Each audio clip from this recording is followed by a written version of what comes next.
And then we cut to to inside the war room, and we have two generals. We've got Hendershoot and the general, and their body language is very interesting in this panel. The general is kind of like leaned over the desk with one arm down, and he's looking at a cigar very intently, and the other one's sitting across from him with his arms folded. And the one with the cigar says to himself, or says the other one, "Let's review these Continental Defense plans again, Hendershoot." And he goes, "Yes, sir, General. We can't be too careful with our procedures." Doesn't that seem like very, very interesting body language? For how enthusiastically they're talking? Yeah. No, but look at them. I feel like you could extrapolate a whole backstory behind them. Yeah, it has a very they just had a really intense conversation about something else. Yeah. He's getting very existential. Yeah. He's focused on the cigar, but his mind is elsewhere. Yeah. And Hendershoot here is sick of his shit. Yeah. He's sick of it. I don't know if he's sick of his shit or if he's maybe he's sick of his shit, but he also has this look on his face why didn't you call me last night? Yeah, I feel like there's definitely there's heat between these two. If you took away the words, it would look like the general had to make a tough call, and Hendershoot's friend died as a result of that call. But it was the right call. I thought they were lovers. I think the lovers and then they fucked.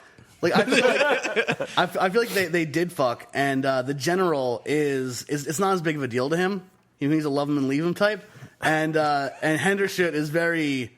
You call him Hendershoot? Hendershoot. To make it sound less like Hendershoot. Okay. He's like you can just leave me behind. He's younger. He's maybe younger. That was his first. He's significant... I'm beautiful and you're a gross old man. Right. And you should respect me. Hendershoot probably has some father issues. That's probably the cigar is a phallic symbol. I think so. Really this panel. What's his name? Freud said that sometimes a cigar is just a cigar, but I don't think that's the case in this panel. I do think that there is some sort of... Look at him just turning it between his fingers it's nothing. That's this. He's looking at it so intently. He wants to make it seem like he's not thinking about the love they made, but he's thinking about it. Oh, yeah. What do you guys... These guys deserve their own reboot. Yeah. I think so. All right. So we can all agree that they definitely there's a lot going on. There's a love story here that is just below the surface. Yes. Yep. All right. So I don't necessarily agree. No. Why not? I just don't. Do you see the way his arms are folded? Yeah. I don't know. And his glare. Look how intensely he's staring at the general. I just think that this is lazily drawn.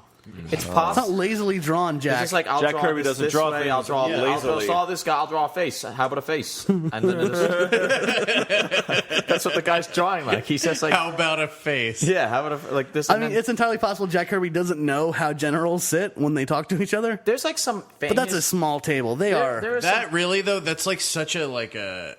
It's such a beautifully composed panel. It has a real cinematic quality. Yeah. There's a real sense of mise en scène in this panel. Yeah, there's 100% Jack Kirby wanted us to know that because it was the 60s. He could not tell the gay romances he wanted to tell.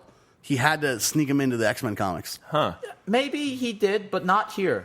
Why not? This is just two Why not? military characters. Why not? Because I don't know. Because if he wanted, there's subtle but more effective ways of doing it, and I don't think this is just because it's just they're not even drawn that well. It's just not drawn well. You can feel the heat. Yeah, I feel the heat. Maybe I'm dead inside. Rob feels the heat. I definitely feel that heat. Dan feels the heat. I don't know. The heat is on. The heat is I don't know. This the other option. There's some famous film that had a lot. Birth of a Nation. Huh? Was it Birth of a Nation? I don't know what it's called. Oh, probably not Birth of a Nation. It's some film that it keeps cutting in between black and white to color. Birth of a Nation. And it had Wizard of Oz. Wizard of Oz. No, it's some weird one that I don't know what it's Pleasantville. called. I was only told about this film. I didn't even see it. But apparently everyone analyzes this film oh, he's switching to black and white here because the tenor of their relationship has gone off and it's stale.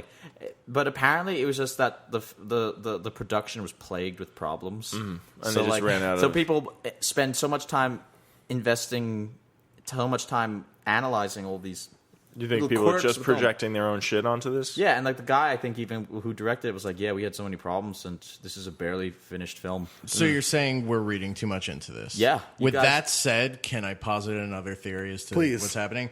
Okay, so General is in love with Hendershoot. Mm-hmm. Hendershoot is not gay and thinks of the General as sort of like a mentor and father figure. What do you think of that? I like it. What I wrote down in my notes was that these two men got drunk and had sex the other night. And that the guy, the general, has a wife, and he's trying to pretend that it didn't happen. And the other guy is like, "You won't deny me." Yeah, it happened. Yeah, I left my wife because I liked it. Yeah, that's what's going on in this panel. Wow, 100%. This is.